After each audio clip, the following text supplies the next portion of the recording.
Ika-6 na kabanata. Pagkatapos nito, tumawid si Jesus sa ibayo ng lawa ng Galilea na tinatawag ding lawa ng Tiberias. Sinundan siya ng napakaraming tao sapagkat nakita nila ang pagpapagaling niya sa mga may sakit. Umakyat si Jesus sa bundok kasama ang kaniyang mga alagad at naupo roon. Malapit na noon ang Paskwa ng mga Hudyo. Tumanaw si Jesus at nang makita niyang dumarating ang napakaraming tao, tinanong niya si Felipe, "Saan kaya tayo makakabili ng tinapay na maipapakain sa mga taong ito?" Sinabi niya iyon upang subukin si Felipe sapagkat alam na niya ang kaniyang gagawin. Sumagot naman si Felipe, "Kahit na po halagang 200 salaping pilak ng tinapay ay di sasapat para makakain sila ng tigkakaunti." Sinabi ng isa sa kaniyang mga alagad, si Andres, na kapatid ni Simon Pedro, "Mayroon po rito isang batang lalaki na may dalang 5 tinapay at 2 isda. Ngunit gano'n na ito sa kanyang karaming tao?" "Paupuin ninyo ang mga tao," sabi ni Jesus. Madamo sa lugar na iyon. Umupo nga ang lahat, humigit kumulang sa 5,000 ang mga lalaki. Kinuha ni Jesus ang tinapay at matapos magpasalamat sa Diyos ay ipinamahagi iyon sa mga tao. Gayon din ang ginawa niya sa isda. Nakakain ang lahat at nabusog. Nang makakain na ang mga tao, sinabi ni Jesus sa mga alagad, "Tipunin ninyo ang lumabis upang hindi masayang." Ganoon nga ang ginawa nila at nakapuno sila ng 12 kain. Nang makita ng mga tao ang himalang ginawa ni Jesus, sinabi nila, "Tunay na ito ang propetang paparito sa sanlibutan." Nahalata ni Jesus na lalapit ang mga tao at pipilitin siyang gawing hari, kaya't umalis siyang muli at mag-isang umakyat sa bundok. Nang magtatakip silim na, ang mga alagad ay pumunta sa tabi ng lawa. Sumakay sila sa bangka at tumawid papuntang Capernaum. Madilim na'y wala pa si Jesus. Lumakas ang hangin at lumaki ang alon. Nang makasagwa na sila ng may 5 o 6 na kilometro, nakita nila si Jesus na lumalakad sa ibabaw ng tubig papalapit sa bangka at sila'y natakot. Ngunit sinabi ni Jesus sa kanila, "Huwag kayong matakot! Ako ito!" Galak na galak nilang pinasakay si Jesus at agad na dumaong ang bangka sa kanilang pupuntahan. Kinabukasan, nakita ng mga taong naiwan sa tabing dagat na iisa lamang ang bangka. Nakita rin nilang si Jesus ay hindi kasama ng mga alagad nang ang mga ito'y sumakay sa bangka. Sa halip, sila lamang ang umalis. Siya namang pagdating ng ilang bangkang galing sa Tiberias at dumaong sa lugar na malapit sa kinainan nila ng tinapay matapos magpasalamat ang Panginoon. Kaya't nang makita nilang wala na roon si Jesus, ni ang kaniyang mga alagad, sila'y sumakay sa mga bangka at pumunta sa Capernaum upang hanapin si Jesus. Nang makita nila si Jesus sa ibayo ng lawa, siya'y tinanong nila, "Guro, kailan pa kayo rito?" Sumagot si Jesus, "Sinasabi ko sa inyo, hinahanap ninyo ko, hindi dahil sa mga himalang nakita ninyo, kundi dahil sa nakakain kayo ng tinapay at nabusog. Huwag ang pagkaing nasisira ang inyong pagsikapang kamtan, kundi ang pagkaing hindi nasisira at nagbibigay ng buhay na walang hanggan.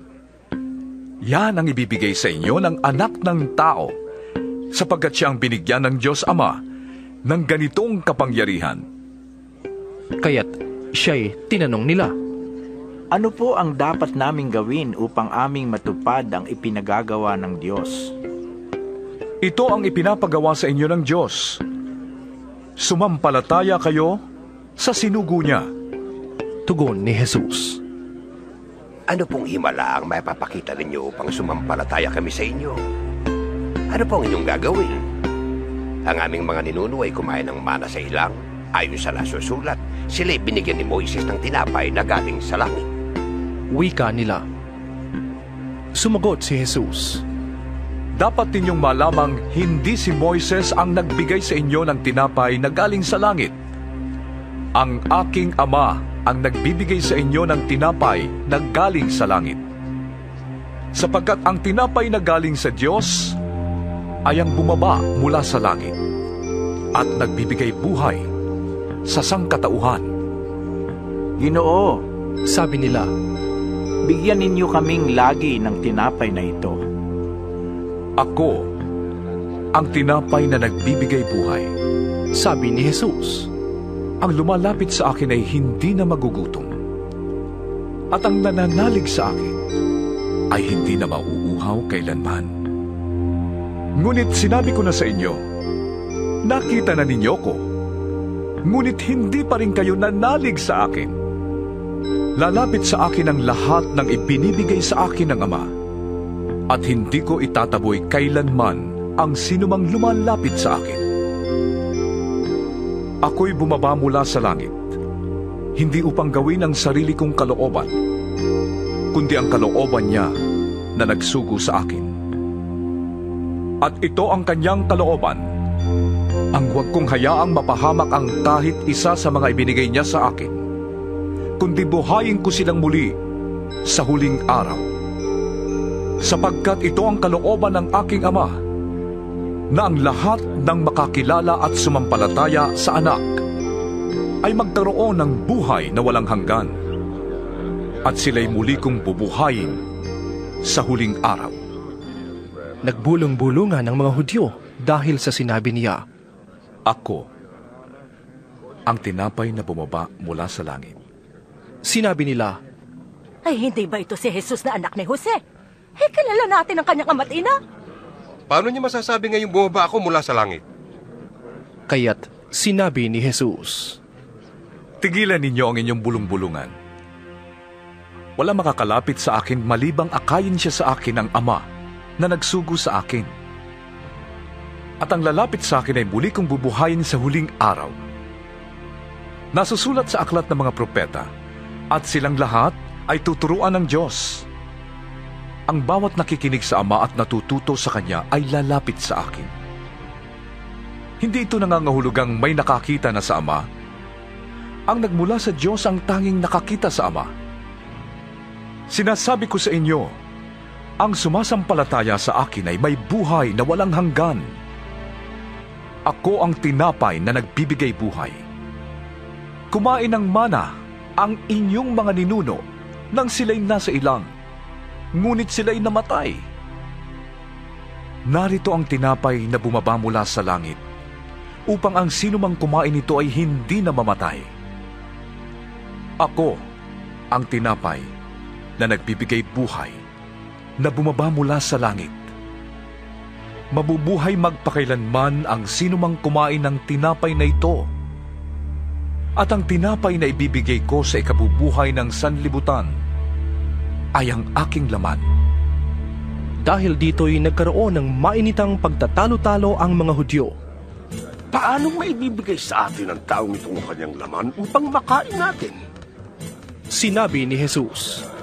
Tandaan ninyo, malibang kainin ninyo ang laman ng anak ng tao at inumin ang kanyang dugo, hindi kayo magkakaroon ng buhay.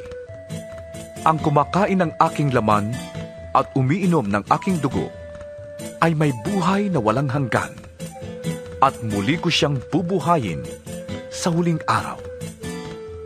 Sapagkat ang aking laman ay tunay na pagkain, at ang aking dugo ay tunay na inumin. Ang kumakain ng aking laman at umiinom ng aking dugo ay nananatili sa akin, at ako naman sa kanya.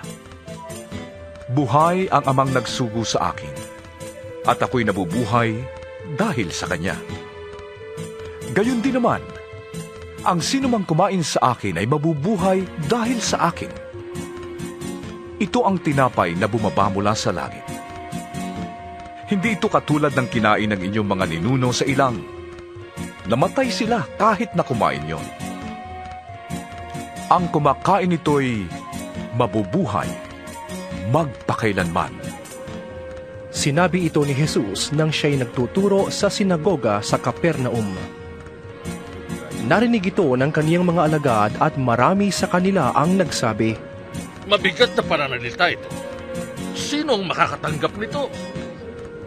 Alam ni Jesus na nagbubulong-bulungan ang kaniyang mga alagad tungkol dito kaya't sinabi niya, Dahil ba rito'y tatalikuran na ninyo ko?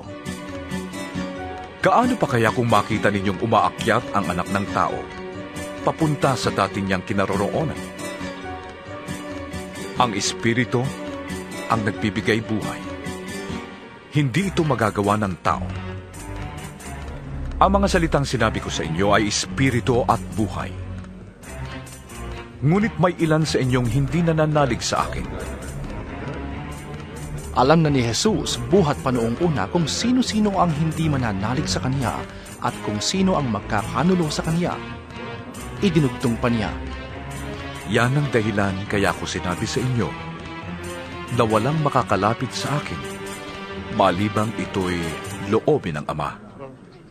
Mula nooy marami sa kaniyang mga alagad ang tumalikod at hindi na sumama sa kaniya. Tinanong ni Jesus ang 12, Kayo naman, ibig din ba ninyong umalis? Sumagot si Simon Pedro, Panginoon, kanino pa po kami pupunta? Nasa inyo ang mga salitang nagbibigay ng buhay na walang hanggan. Naniniwala kami at ngayon natitiyak namin na kayo ang banal na nagmula sa Diyos. Sumagot si Jesus, Hindi ba't akong humirang sa inyong 12? Sa kabila nito'y dyablo ang isa sa inyo. Ang tinutukoy niya ay si Judas na anak ni Simon Iscariote, sapagkat si Judas na isa sa 12 ang siyang magkakanulo sa kaniya.